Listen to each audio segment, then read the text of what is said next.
Savez-vous que la compétence la plus importante pour un développeur, c'est pas sa compétence technique, mais ses soft skills. C'est quoi un soft skill? Pourquoi est-ce que c'est important? Les hard skills, c'est tout ce dont on parle beaucoup sur cette chaîne. Comment faire fonctionner le state dans React, comment développer une application avec Flutter, ce genre de choses.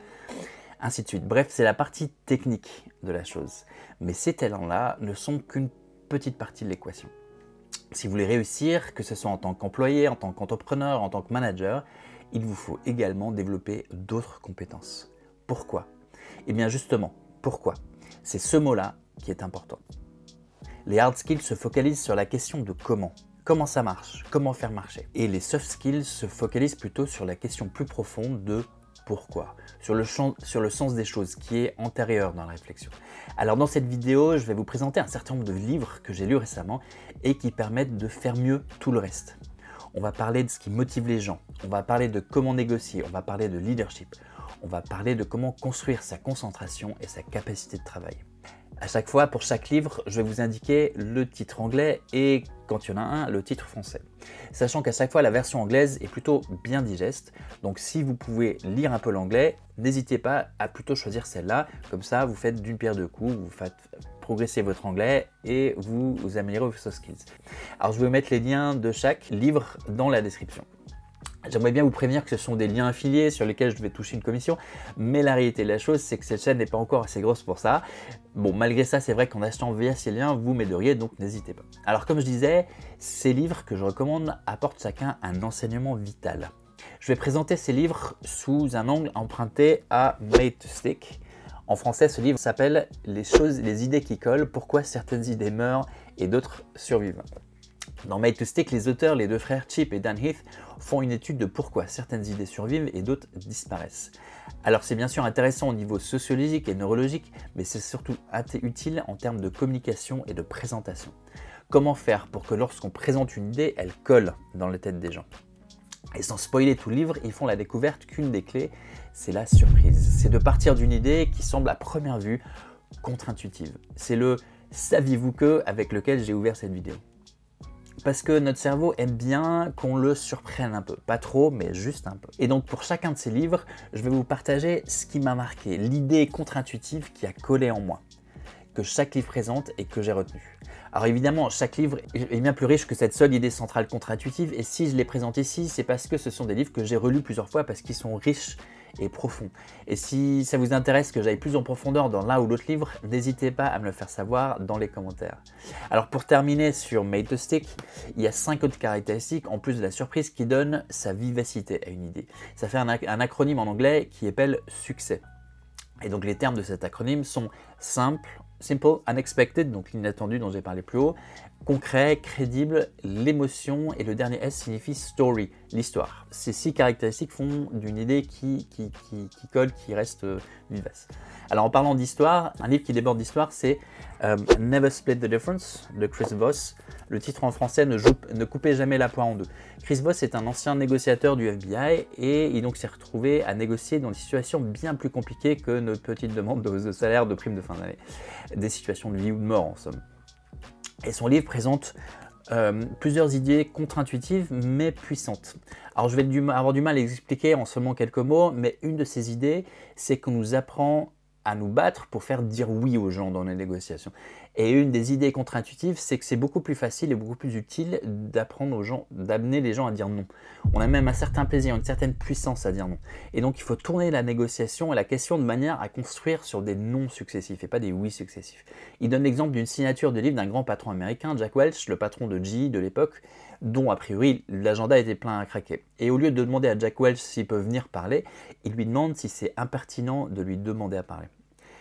Non, c'est pas impertinent, donc oui, tu peux demander quelque part. Donc la question est tournée pour provoquer un non, mais que ce non soit le résultat cherché. Il parle aussi de plein d'autres choses, comme l'utilisation de l'empathie, le fait de se méfier des oui, comment laisser l'illusion du contrôle à d'autres, et plein d'autres choses passionnantes, mais difficiles à résumer en quelques instants.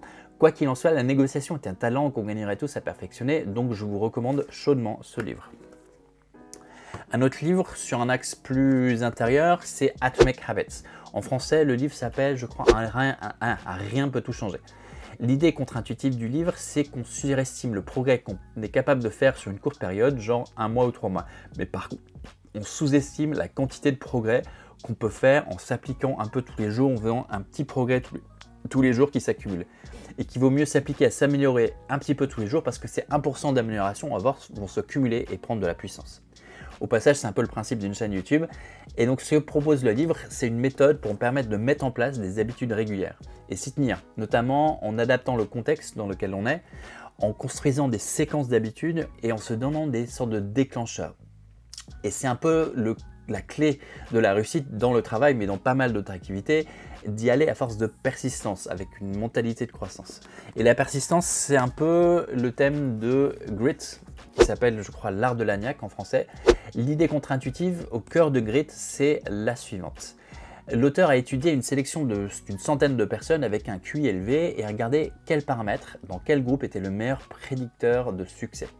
Et en réalité, elle a découvert que le meilleur prédicteur de succès, c'était pas du tout l'intelligence ou le talent, mais la persévérance et la passion. La capacité à continuer coûte que coûte, malgré les obstacles, malgré les découragements. Et elle explique dans ce livre que ça tombe bien parce que, contrairement à l'intelligence, la persévérance et la passion, ou la niaque si vous voulez, sont des choses qui peuvent se travailler. Quelque chose qu'on peut faire grandir en soi. Au passage, en parlant de cette passion, il y a un livre que je trouve passionnant qui parle de ce qui nous motive et de ce qui motive les gens autour de nous. L'idée contre-intuitive, donc de Drive, en français, la vérité sur ce qui nous motive, vient d'une expérience où les chercheurs ont essayé de faire varier la récompense pécuniaire d'un travail pour voir l'effet sur la quantité de travail produit. Intuitivement, on aurait tendance à croire que plus on donne d'argent aux gens pour les tâches, plus ils sont motivés. Mais la réalité est un peu plus compliquée. Pour certaines tâches et jusqu'à un certain seuil, ce mécanisme fonctionne. Mais au-delà de ce seuil, l'augmentation de l'argent réduisait le volume de travail produit. La leçon intéressante, c'est que la vraie motivation profonde vient d'autres facteurs, comme l'autonomie ou la réalisation de soi. Et c'est plein d'autres trucs riches dans le livre, je vous laisse le découvrir. En parlant de motivation et de faire grandir, il y a un livre que j'ai lu cette année et que je trouve passionnant. Il s'agit de Leaders Eat Last, que je n'ai pas parce que je l'ai prêté. En français, les vrais leaders se servent en dernier. L'idée contre-intuitive de ce livre, c'est que le rôle d'un manager n'est pas de dominer, mais d'être au service de son équipe, de lui créer un environnement de confiance. Alors ça peut paraître un peu bisounours, mais en réalité, Sinek se base sur une réflexion sur les hormones et sur la biologie. Il explique que le cortisol, donc l'hormone du stress, produit une accélération du métabolisme. Le corps se prépare à fuir face au danger en quelque sorte, mais que ça s'accompagne d'une baisse du QI. On irrigue les muscles, mais pas le cerveau. Et du coup, une équipe qui ne se sent pas en confiance va fonctionner en dessous de ses capacités intellectuelles. Encore une fois, le livre est bien plus riche et plus complexe que ce que je viens d'écrire, mais je vous le recommande chaudement, surtout pour ceux qui ont un rôle de management. Je me permets de laisser un 7e livre que je suis en train de lire en ce moment. Ce livre s'appelle Indestructible de Nir Eyal. Malheureusement, je crois qu'il n'a pas encore été traduit en français, en tout cas, je n'ai pas trouvé ça trad. Le sous-titre, c'est How to Control Your Attention and Choose Your Life. Comment contrôler votre attention et choisir votre vie. Et c'est un sujet qui me parle. Pour le coup, je n'ai pas encore tout lu, mais l'idée contre-intuitive que j'ai retenue, c'est qu'il y a une expérience qui a été faite avec du personnel de bord fumeur sur des avions de ligne. Les chercheurs ont demandé à quel moment du vol ils ressentaient le besoin de fumer. Et le personnel qui était sur un vol de Paris-Moscou de 4 heures a dit après 3 heures de vol. Mais le personnel qui était sur un vol Paris-San Francisco de 13 heures a dit après 12 heures de vol. Autrement dit, c'est la proximité avec la tentation qui la rendait présente et surtout, du coup, cette tentation, elle est psychologique avant d'être physique ou biologique. Et j'ai trouvé ça hyper intéressant. Et je pense que ça va m'être utile si ça vous intéresse que je vous en parle une fois que je l'ai lu. Faites-le moi savoir dans les commentaires. Et donc voilà mes 7 recommandations de lecture pour développer ces soft skills en 2022. Je vous ai mis les liens dans la description de la vidéo et on se retrouve dans une prochaine vidéo.